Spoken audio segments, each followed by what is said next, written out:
ఈరోజు మా గజ్వెల్ ఎమ్మెల్యే కేసీఆర్ గారికి మా తెలంగాణ సీఎం రేవంత్ రెడ్డి గారి ఫోటో బహుమతిగా ఇవ్వడం అనే కాన్సెప్ట్తో మేము వచ్చాము. కానీ మా గజ్వెల్ ఎమ్మెల్యే కేసీఆర్ గారు ఎవరికి వినపడరు కనపడరు కాబట్టి ఆయనకి ఇస్తున్నాం అని భావించి ఆయన క్యాంప్ ఆఫీస్లో మా రేవంత్ అన్న గారి ఫోటో పెట్టడం జరిగింది.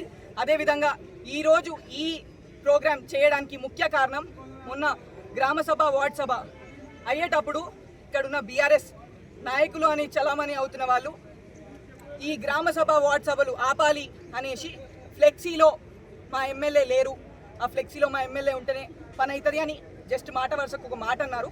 ఆ మాట వల్ల ఈరోజు ఇంతకు మేము చేయడం జరిగింది. దయచేసి మేము మా గవర్నమెంట్, మా కాంగ్రెస్ పార్టీ గవర్నమెంటే కానీ మా కాంగ్రెస్ పార్టీ కానీ ప్రజల కోసం పనిచేసే పార్టీ. ఒక బీఆర్ఎస్ గవర్నమెంట్ చేసినట్టు, బీఆర్ఎస్ పార్టీ చేసినట్టు ఏదో కమిషన్ల కోసం లేకపోతే ఏదో బయటకి షో ఆఫ్ రాజకీయం చేసేటోళ్ళం కాదు. ఈ మాట ఎందుకు అంటున్నా అంటే ప్రూఫ్గా మన మహతి ఆడిటోరియంలో ప్రోగ్రామ్స్ కోసం కేసీఆర్ కట్టిరు అని పెద్ద చాలా గొప్పగా చెప్పుకున్నారు. కానీ ఈరోజు అది ప్రైవేట్గా లీజ్లకు ఇచ్చి పెళ్ళిళ్ళు ఫంక్షన్స్ జరుపుతున్నారు. ఇప్పుడు ఎక్కడైతే డబుల్ రోడ్లు వేశారు, రోడ్ల మీద ఇప్పుడు మన రైతులు దాని మీద ఎండ పెట్టుకోనికి